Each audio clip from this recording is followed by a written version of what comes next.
সকলোলৈকে ৰঙালী বিহু আৰু অসমীয়া নৱবৰ্ষৰ আন্তৰিক শুভেচ্ছা জ্ঞাপন কৰিছোঁ। আজি আমি লাঞ্চৰ টাইম, দুপৰীয়া আহাৰ সময়।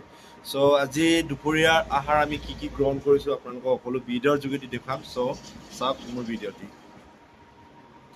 এইটো চাওক, এইটো আপোনাৰ কি বুলি কয়, মই শাক চব্জিটো পাহৰিছোঁগৈ। তাৰপিছত এইটো ডিম, আলু ভাজি, আৰু ইফালে মাছ, জলকীয়া, পিঁয়াজ, আৰু ইফালে আলু পিটিকা আৰু বিলাহী আৰু আলু পিটিকা কৰিছে।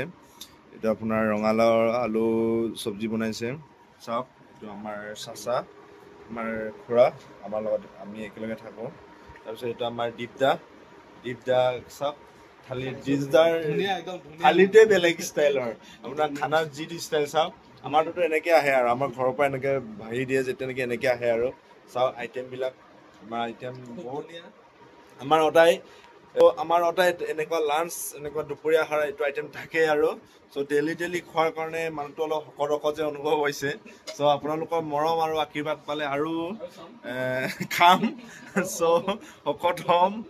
আৰু সকলোকে পুনৰবাৰ বিহুৰ আন্তৰিক শুভেচ্ছা জ্ঞাপন কৰিলোঁ। আপোনালোকৰ সকলো পৰিয়ালবৰ্গলৈ মোৰ ফালৰ পৰা আন্তৰিক শুভেচ্ছা জ্ঞাপন কৰিলোঁ। সুখত থাকক আৰু বিহু এনেকেই উদযাপন কৰক, যাতে যেন আমাৰ বিহুৰ প্ৰাণৰ অতিকৈ চেনেহৰ বিহুক সকলোৱে আনন্দৰ। ধন্যবাদ।